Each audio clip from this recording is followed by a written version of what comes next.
On this show, next year's events, next MacBook Pro changes, blood glucose on Apple Watch SE 2, APFS on spinning drives, ARM Hackintoshes, universal control delays, mixed reality headsets, impersonating Apple Store employees, Stemless AirPods, and Apple Spring event.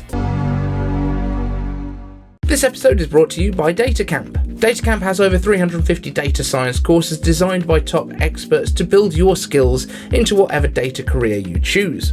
If you're looking for a career in data science, DataCamp has career-based tracks that will equip you with the skills you need to become a data engineer, data analyst, data scientist, or machine learning scientist, to name just a few. You can learn at your own pace and get hands-on experience in their in-depth courses. Once you've followed the courses, you can apply what you've learned in the practice sessions or full-on projects to really test what you know. Unlock new career opportunities and become data fluent today. Use my link in the description box below and check out the first chapter of any DataCamp course for free. Thank you to DataCamp for supporting iCaveDave. I'm iCaveDave and I simplify Apple so that everything just works for you. And if you want the latest Apple news, leaks and rumours every weekday at 13 UTC, like this video, subscribe to the channel and ring my bell. And today we are finishing off the iCaveAnswers from yesterday and today's because there's still no news. Alan B Unboxings and News asks, iCaveAnswers, are you ready for Spider-Man No Way Home? And are you ready for Apple events in spring and summer and fall? Let's be honest, I'm always ready for Apple events. I am here, I am ready, I'm like a cheetah about to sprint. Spider-Man No Way Home, however, the review embargo and stuff lifted yesterday. I was watching John Campia's show. He's a guy that I've followed for years and years, since he was at AMC Theatres, and then he was at Collider, and now he's doing his own thing.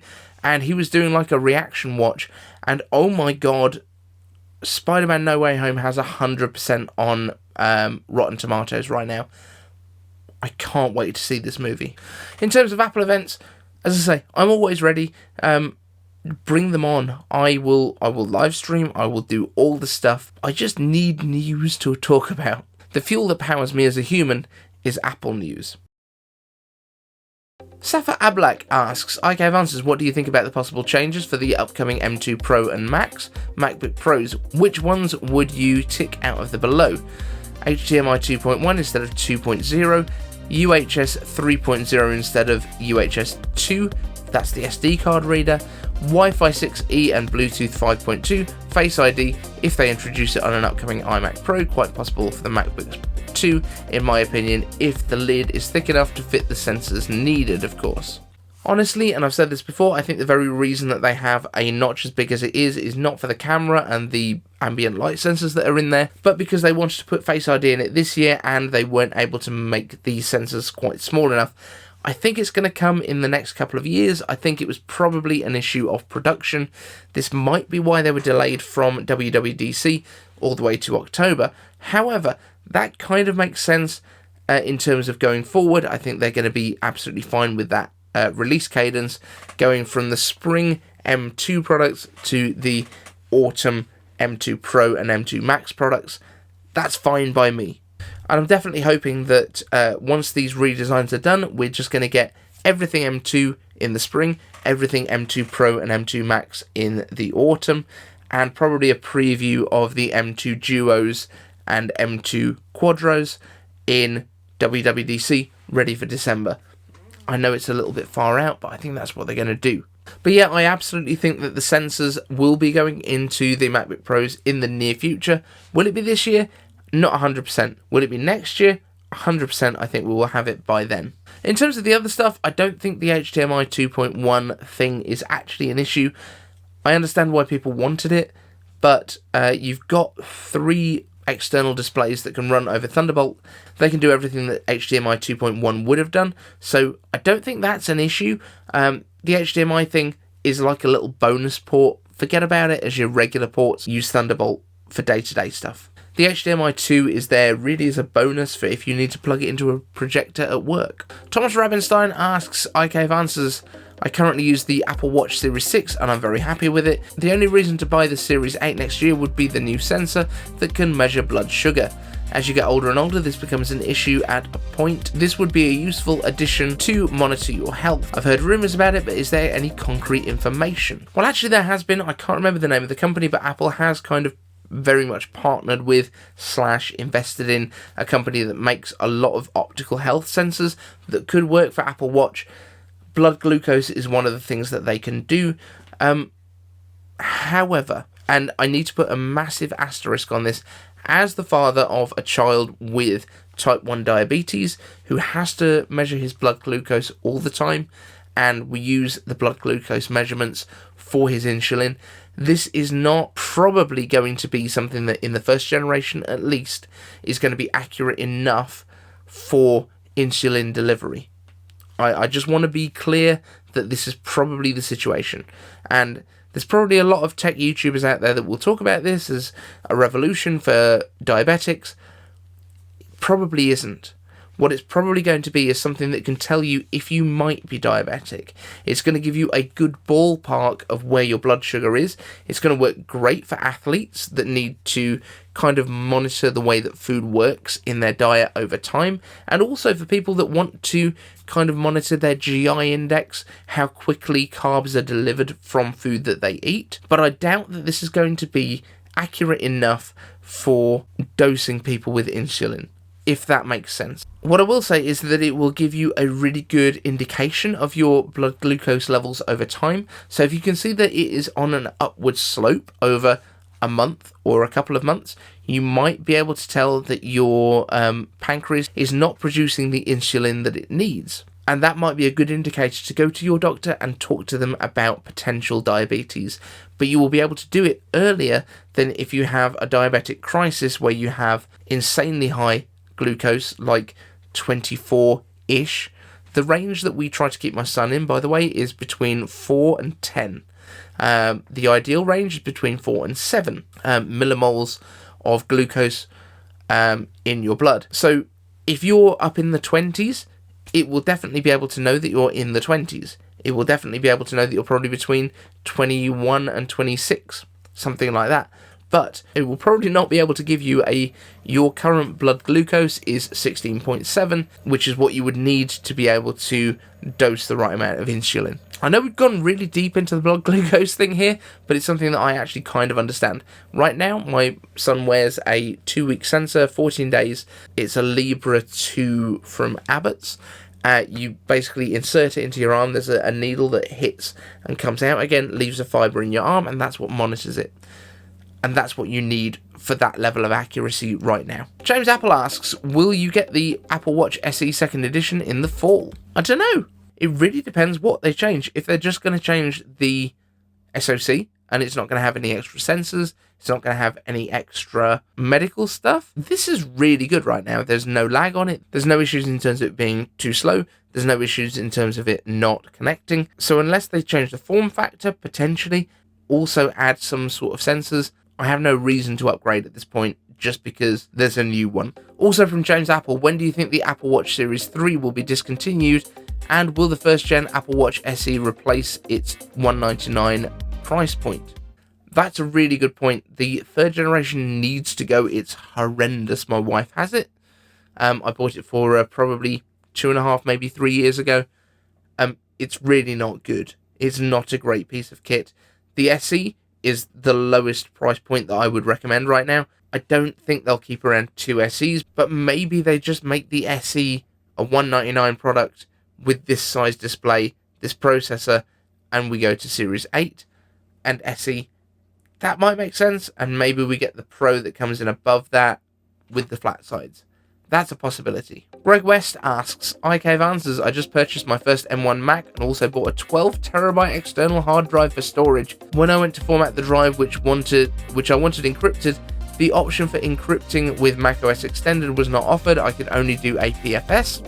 From what I've heard online, APFS is designed for SSDs, not spinning magnetic drives. I used APFS and everything seems to be working. Is this an issue?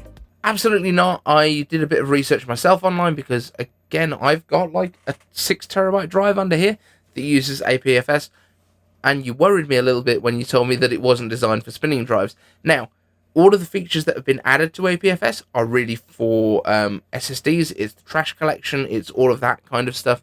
Garbage collection, I think it's called. It's basically trim, but it has a bunch of features that are specifically for SSDs. However, it doesn't do any harm to have it on a spinning drive, from what I can tell. I'm sure there will be arguments with me in the comments about this, but it definitely seems like it is not something that's going to cause any issues for you, and it is kind of Apple's modern disk operating system, if you like. So it is the one that I would probably recommend for people to go with. I think Apple is kind of deprecating the macOS journaled, extended, all that kind of stuff at this point. They want to get everything to the same stage. However, the only reason that you wouldn't use APFS is if you have need to use this with a Windows system as well. You might need to have a shared drive. Then you wouldn't want to use APFS. Other than that, you're probably fine. Next up, Len Adams asks, iCaveAnswers, when the exclusivity deal ends, will ARM Hackintoshes come? So the exclusivity deal that you're asking about actually is between Windows and Qualcomm, for Qualcomm making chips being the only ones that can run Windows for ARM. That shouldn't affect people making Hackintoshes, but I don't think we're going to be getting any. Hackintoshes basically were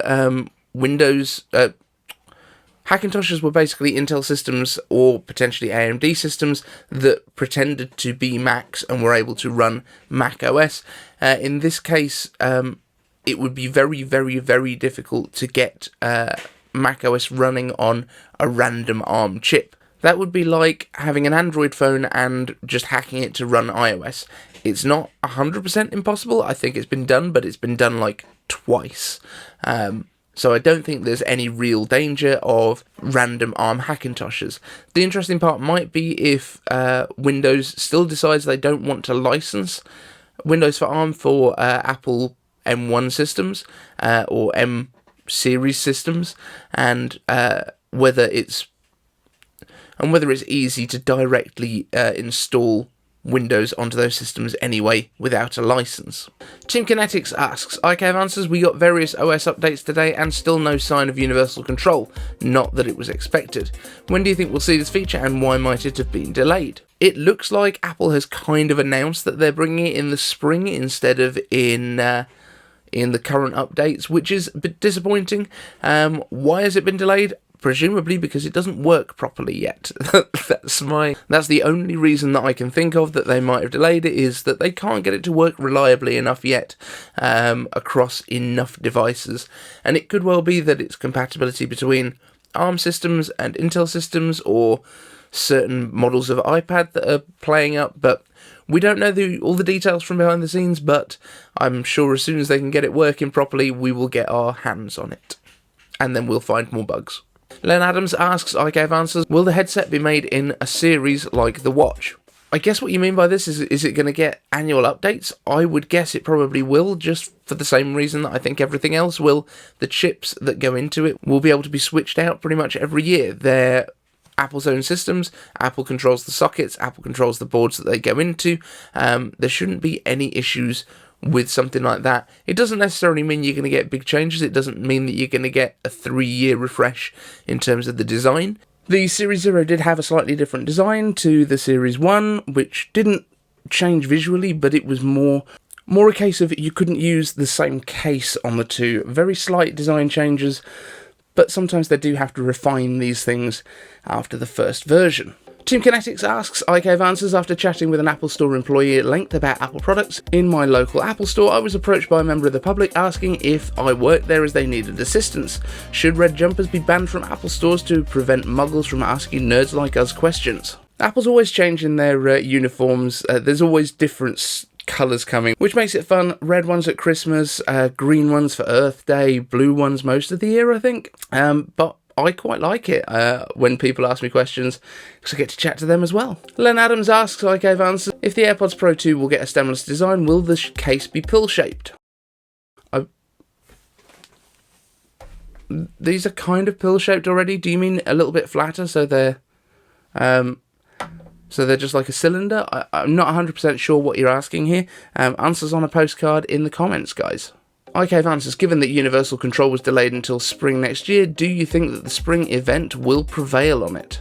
If you're asking here whether the spring event will be kind of focused around the fact that they have got this universal control now, or if they're gonna, if they're kind of holding on to it as a big announcement for the spring event, no, they've already announced it. That was in WWDC.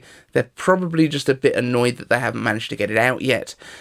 So I don't think they're hanging on to it for some sort of product that needs it. I think it's purely a case of getting it out as soon as they possibly can, but now is not then. Thank you so much for watching, guys. Patreons over here, thank you all very much for your support. Hopefully we will have our t-shirt drop tomorrow, because I have a 10% discount on merch tomorrow, which I'll be dropping. So if you've had your eye on anything from our store, save it for tomorrow. There will be a discount code on the show. Thanks so much for watching. We'll see you in the next one.